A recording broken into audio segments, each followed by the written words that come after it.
Right, here we go. Back again. Back again. Alright? And today I'm going to cover internet shutdowns. Right? And I'm also going to cover 5G again. Okay? And I think it needs to be shared. So stand by for that, because it is a bit of a long one. Right? But hey, that's life, but not as we know it. Okay? And internet shutdowns have disrupted millions of lives in Ethiopia. Right? This came out April the 5th, 2020. This is quite a good report that the boy's done. I'll not butcher his name because, well, let's just not go there, alright? But it's quite a good one. I'll link it in. And the 3-month-long shutdown affected the region in a number of ways. Right? Damn right it did. It goes on to say it prevented families from communicating, severely affected humanitarian services in the region, and contributed to an information blackout. This significantly affected the human rights of citizens in Wolega province. For example, the shutdown made it difficult to locate students who were abducted from a local university in January by effectively ending an online campaign for their rescue. They have yet to be traced. So, I mean, it's obviously not similar problems that we face here in the West, but this is where they're at in places like Ethiopia. This is what the internet helps in places like there, right? It could be a matter of life or death.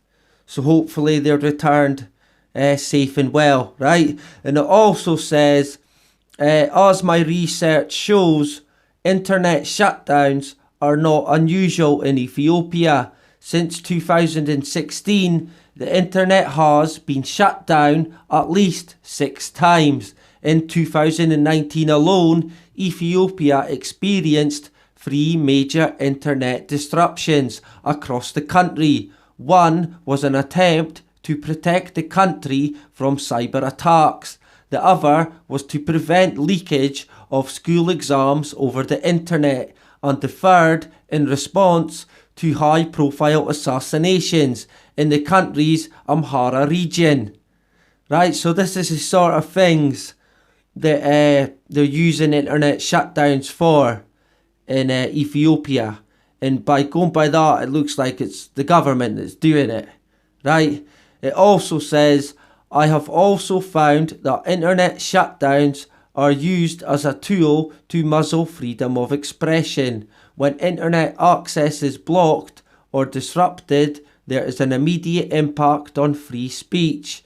Internet shutdowns interfere with the flow of information. Internet access is especially pertinent during the current COVID-19 pandemic. This is because people need access to health information, right? So you could imagine if there's no internet, what sort of confusion that would create when for the majority of people, or for all people, it's the only place you can get information, right? And in terms of the UK, the conditioning for it's been there for a while, right? And I've reported on this before, but here in the BBC, this on the BBC News, what happens when the internet vanishes? 25th of February 2020, and it says, but when the internet shuts down, everything is stopped in its tracks. Data shared with the BBC by digital rights group Access Now shows that internet services were deliberately shut down more than 200 times in 33 separate countries. This included on one occasion in the UK, right? And it also says, also revealed in the report about shutdowns in 2019, the internet was switched off during 65 protests in various countries around the world. A further 12 took place during election periods. The majority of shutdowns occurred in India. The longest internet switch off happened in Chad, Central Africa, and lasted 15 months. Right, so they're making shutdowns common. It's common now. And it has been for a few years now in these countries. They're obviously guinea pigging them for the shutdowns. Right? And it's beginning, well, there is signs of it in the UK. 6 days ago, Sky broadband internet down across the UK. Right? Cornwall Live. That's this week. Another one, Talk internet down across the UK. Right? So the conditioning could be there for a complete wipeout. Blizzard Battle. Must be some sort of computer game. That was also having troubles. Optimum outage 5 hours ago. Optimum internet down, not working for many. Right? Swathes of the country without internet, according to Down Detector. Right? That was in America. The Guardian 3 days ago. Google outage hits Gmail, Snapchat, and Nest. And of course, the conditioning is there for it if it's not happening with you. Fox News, if an appliance breaks or your internet is down, here's what to do. Moneywise magazine, what are your rights if the internet slows down? 4 days ago.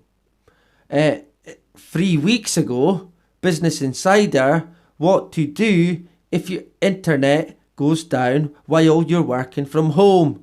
Right, so the conditioning, it is definitely there, right? So I'd imagine it is in the pipeline, okay?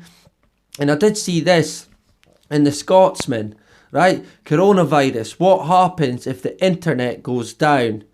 And this boy does a report, and he basically says that, look, being in lockdown's alright. The internet going down's alright, basically. Right, it's all part of the conditioning. He also tries to say that Shakespeare wrote one of his plays while he was in quarantine, right? And he knows this because the internet told him, right? I swear to God, so it must be true, right? If it told him, and it basically it's a lesson in conditioning, right? And what's to come, and it did also. I left out most of it because it goes on, but it did also say at the end of it. But it's here now. We cannot put the genie, never mind the genie, back in the bottle.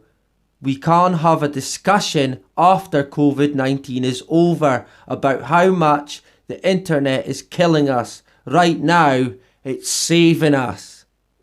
Right, so all hail the internet. Right, it's needed now. It's the heart of life now, seemingly. Right, and like I reported on before, CNBC, the internet is under huge strain because of the coronavirus. Right, and they were on about, and it was reported in a lot of different places, about the infrastructure of the internet, right, and how it's under stress and strain. Right, so if that collapses, what they then going to roll out? Well, they're already putting it in place, aren't they? Plans announced for new 5G masts to be built in Chaddingston. 15 hours ago, Derbyshire Live. Right, and we know that they're rolling these out as we speak. Right, lots of people have reported on it, lots of people have seen it. And it's some strange activity even. Right, Wall Street Journal 5 days ago. German industrial firms plan to build private 5G networks. So they want to build private 5G networks now. So what will that mean exactly? Right? CNBC 3 weeks ago. Why the coronavirus pandemic may fast forward 5G adoption in the US. Yeah, damn right it will. Right? And speaking of 5G, I seen this on the fact check website, independent fucking piss. I can't stand them. But anyway, it says the 5G and Beyond Act is not a British law. Also, thank God for that, right? But it's not that it's false, right? because it's just not a British law, it's an American one. Right, and the claim is, seemingly, a new law to speed up the installation of 5G technology was quickly passed on March 23rd. Right, so that's the claim, and that was made on a Facebook post, seemingly, right? And the conclusion is this law was passed in the US, not the UK, after going through Congress for a year. It's intended to ensure the security of 5G infrastructure, not to speed up the installation. Right, so it's not false that it is a real law, but it's in the US, right? And it then says it is called the Secure 5G and Beyond Act of 2020, and it is about ensuring the security of 5G technology in the US and globally. It requires the President to develop a strategy for making this happen. One of its stated aims is also to protect the competitiveness of United States companies working on 5G, right? And that's from your fact checked. And it then says, it's worth bearing in mind that while the Act was signed into law during the coronavirus outbreak on March 23rd, it was going through the US legislative process for nearly a year. It was first introduced into the US Senate in March 2019 and was scrutinised by lawmakers in the months that followed. Right, so they had to get that in there, of course, didn't they? Right, so there's obviously no conspiracy behind any of it. Right, and this is from the fact checked, independent, of course.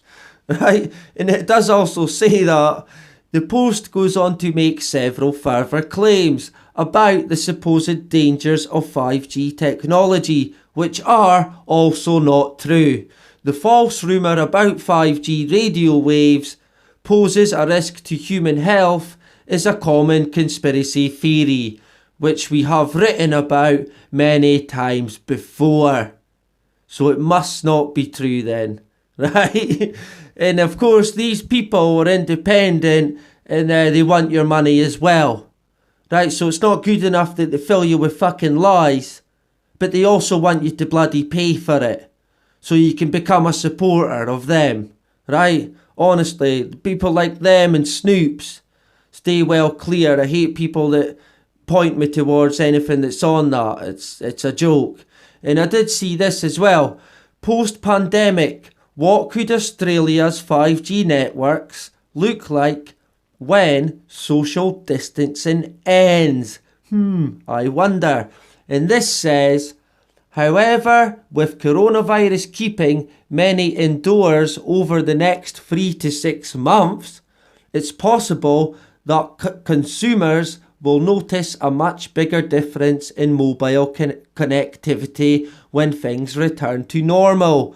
Australia is barely a month into strict self-isolation and quarantine measures, and the post-coronavirus world is going to be a very different place to what came before it.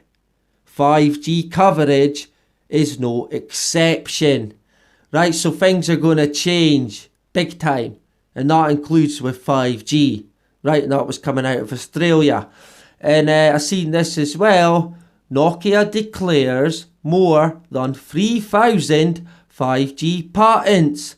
Right, so they're big time rolling it out. Of course they are. And also, CNBC News, FCC approves SpaceX to deploy up to 1 million small antennas for Starlink internet network. March the 20th, 2020. And of course, SpaceX is a good friend, Elon Musk, right? And of course, Elon Musk would never be that far away when it comes to something as evil as 5G, right? And the key points from this, it says that the FCC authorised SpaceX to begin rolling out as many as 1 million ground antenna for its Starlink internet project. Starlink is an ambitious network of about 12,000 satellites that SpaceX wants to use to provide high-speed internet to anywhere in the world. It looks like a UFO on a stick. That's Elon Musk that said that. SpaceX CEO Elon Musk said of these ground antenna in an interview earlier this month. Right? So good old Elon is never far away. Right? So yeah, they're going to be setting up all these antenna and firing them all up to the fucking sky. What great news that is. It sounds great, doesn't it?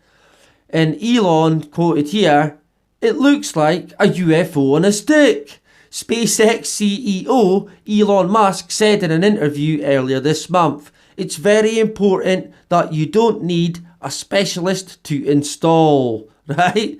The goal is for just 2 instructions, and they can be done in either order. Point at the sky and plug in. Simple as that, right? Even fucking Elon could probably do it by the sounds of it, right? And it also says Starlink is intended for about the 3% hardest to reach customers, right? For telecommunications companies in rural areas where 5G is really not well suited. Musk said SpaceX intends Starlink to have a high-speed connection for any users with latency below 20 milliseconds. Right? And basically from this, they're saying that it doesn't matter how rural you think you may be, they're going to fucking get you. Right? They're going to find a way to get to the most difficult places to reach. Right? And that's where the Starlink comes in. And our good pal Elon, of course. And it does also mention that, and this is a similar story throughout the years with these companies racing to become the next big thing. The company OneWeb could be going bankrupt, right? But in terms of Elon and his company that does a similar thing, the same thing, it's a different story. SpaceX has likewise been steadily raising funds, including 500 million in around this year. Musk noted in the March interview that there are 0 similar satellite efforts that didn't go bankrupt, referring to companies that fell short of building networks in the early 2000s. Right? And Musk says that we just want to be in the not bankrupt category. That's our goal, Musk added. Right? Well, I've got news for you, Elon. I think you're going to be okay. Right? So don't go crying yet, son. Alright? I'm sure you'll be fine. Whereas the rest of us, well, that could be a different fucking story. Right? And I'm sure you'll all understand that the way things are going, times could get really hard. Right? But I'm sure for Elon, his company will be fine. Right? And in terms of internet shutdowns, it has been predicted by quite a few people. Right? And here's some cryptocurrency tycoon that predicted it here. Right? Among other people. I do also believe that it happened in Event 201. Somebody will have to maybe correct me on it. But I'm sure it did happen in the exercise. They shut the internet down. I'm not sure what the outcome of it was, but maybe somebody can let me know. Right? And Event 201, of course, is funded by the Bill and Melinda Gates Foundation. What a fucking surprise, right? And Bill Gates, of course, is also funding 7 coronavirus vaccines to get quicker results, of course. And he's seemingly wasting billions. How fucking kind of him. All through the generosity of his heart. Well, if you ask me, he ain't fucking got a heart. Right? And here he is here. Bill Gates calls for global agreements on masks, treatments and vaccines, right? And it says that Microsoft founder Bill Gates has issued an urgent call for world leaders to come together to fight COVID-19 and ensure that protective equipment, new treatments and vaccines are equitably distributed. The move comes amid fears that a vacuum in global leadership will prolong the pandemic and greatly magnify its human and economic toll. And you can see where this is pointing, can't you? It's all heading one way, right? And they may as well have said it. They need a one world government, right? This is what they're needing, a global government. This is what they're wanting. Let's face it, right? He's done nothing but stop short of saying that, right? So, I mean, it's coming, right? And Bill Gates, I wouldn't trust as far as I could fucking throw. He's not a businessman or a scientist. He's a fucking con man, right? And it brings me on to now this guy here, right? Barrie Trower. And he's saying that DNA damage caused by microwave radiation is irreparable. It is passed on from mother to daughter, generation after generation, forever. Right? And this man here, he knows what he's on about. This boy's an expert when it comes to effects of things like 5G. Because it's a weapon. It's been a weapon in the past. And it'll be a weapon in the future. Right, so who is Barrie Trower? Well, Barrie Trower trained at the government's microwave welfare establishment in the 60s. He worked with the underwater bomb disposal unit, which used microwaves. In the 70s, he helped debrief spies trained in microwave warfare. His first degree is in physics, specialising in microwaves. Barrie also studied human physiology, right? So this is a well-acclaimed man who worked for the British government on microwaves for many, many years, right? And in this article, it's called 5G radiation is more of a hazard than nuclear radiation.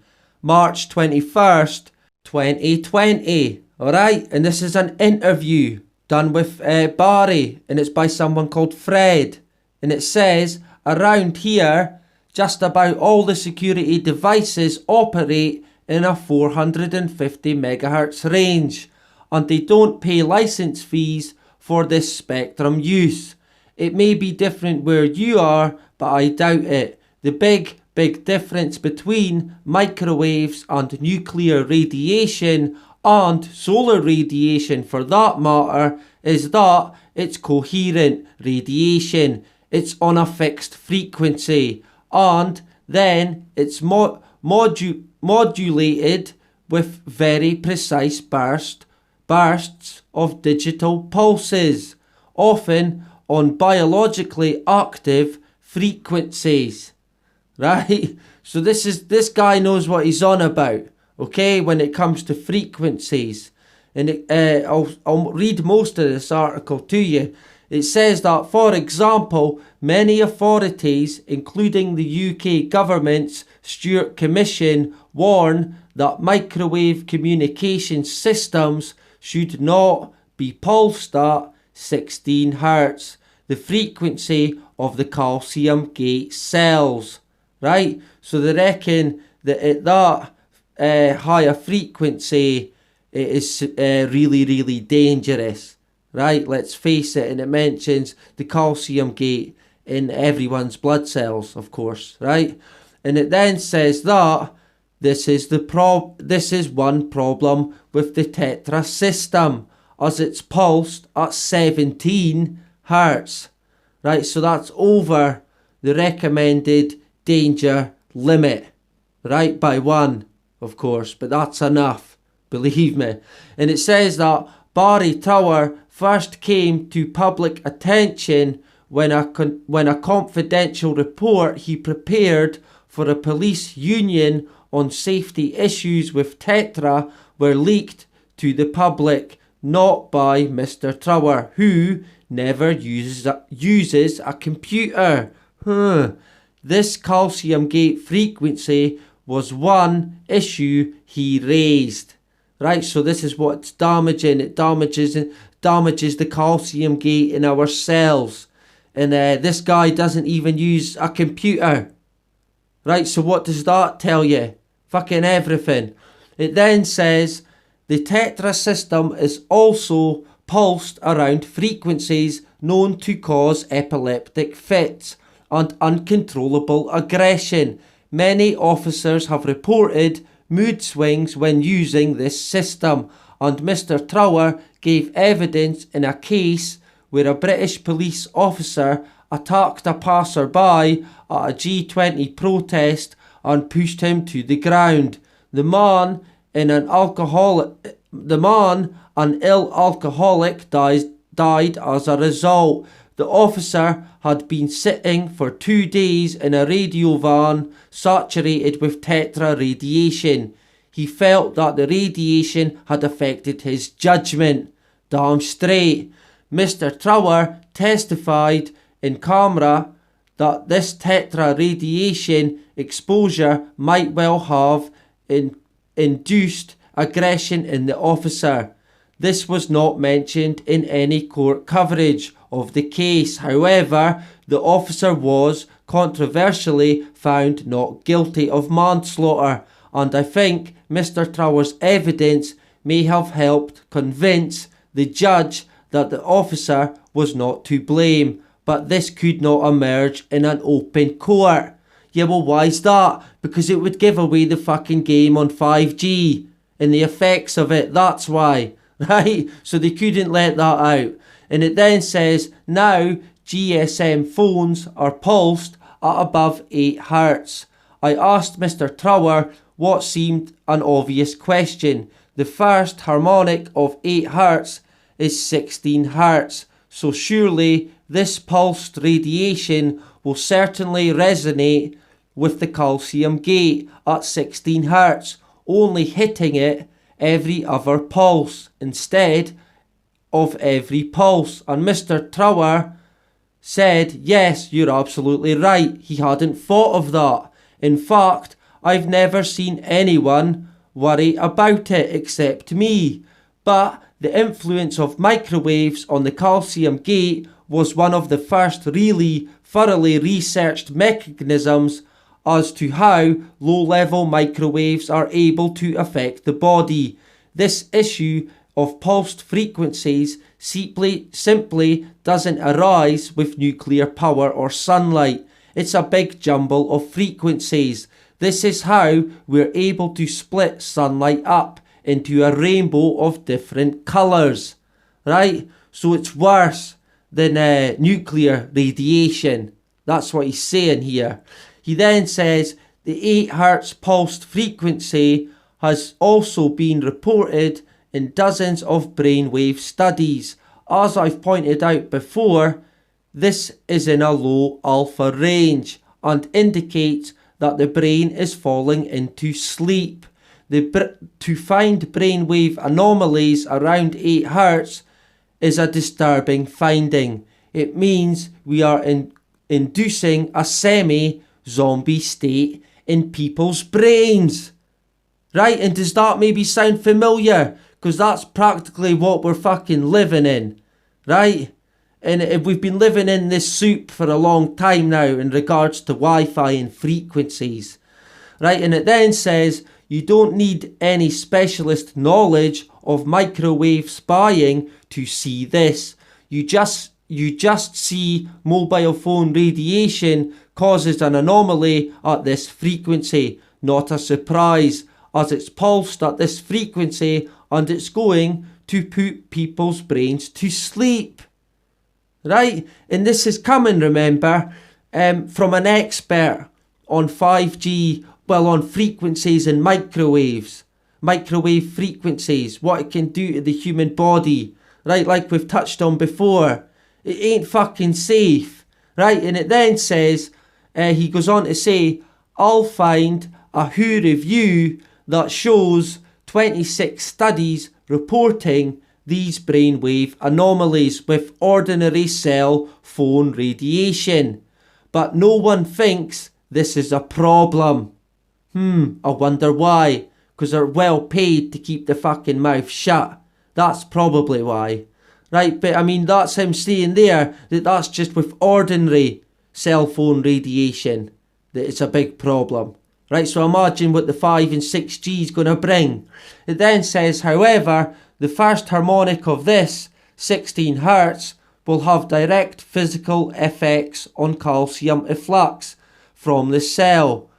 The more you research cell biology and see what actually holds a cell wall together, the more you realise the importance of calcium.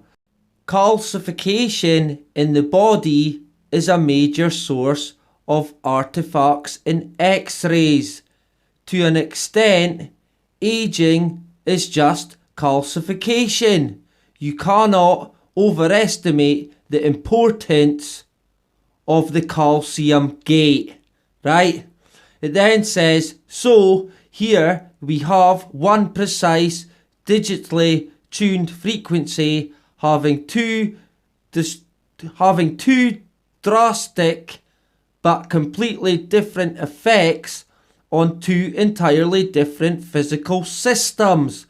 One is the meta-functioning of the brain. The other is the meta-functioning of every cell in your body. This kind of resonance effect simply does not happen with nuclear or solar radiation. You have to think in different ways. You have to think, period. You have to think like Barrie Trower, right? Now I butchered that, but you'll get the point. Also, when I've got time, I'll put together 3 reviews of the situation, which all argue that non-ionising radiation is actually more of a hazard than nuclear radiation. One of the witnesses in is Barrie Trower again. He went through several full nuclear alerts in the 1960s, like the Cuban Missile Crisis. As a specialist in radiation warfare, he knows exactly what the hazards of nuclear weapons are. Right, so like I said, this guy fucking knows. Right, he's the man, okay? He's the expert.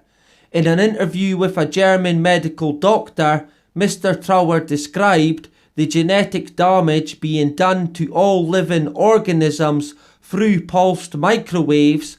The interview said that this sounded worse than nuclear warfare. Mr. Trower's response was immediate and emphatic.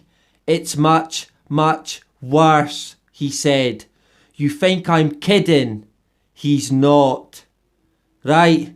And remember, this is coming from a boy, a man that's an acclaimed expert on it, worked for the government. Years and years and years of studying of the effects of these microwave frequencies. Right, so he knows what he's on about. So if you want to put anyone in the picture in regards to 5G, put them onto Barrie Trower, right? And then let them tell you what they think about it. Okay? And here he is here saying destruction of humans, animal and nature by 5G radiation. Yeah, damn right it's a destruction. It'll destroy the world, and it is destroying the world, right? And that was a telephone interview with Barrie Trower. And I'll link in the article that I found that in because it's worth sharing about. And there is also videos on YouTube, and I will put in a link to that as well. And Barrie Trower, he joined the Navy in the 1960s, and he's a specialist in microwave frequencies, right? Like we've said. And he got into it by, he was always curious, right? He used to think, well, how can microwaves affect the brain, right? So he was very curious even at a young age, right? And he's quoted here, microwaves were used as weapons. Yeah, damn right. Okay? And they're still weapons today. And I'll link this interview in with Barrie because it's quite insightful into his life. And he's even saying here that they microwaved Catholics in Northern Ireland during the conflict. Right, so they've used it as a weapon in the past. He's done it himself. Alright? So I will link in this video and the other links as well, okay? And a bit of a long one, like I said, but we've got there eventually. And that is about it. Bye-bye.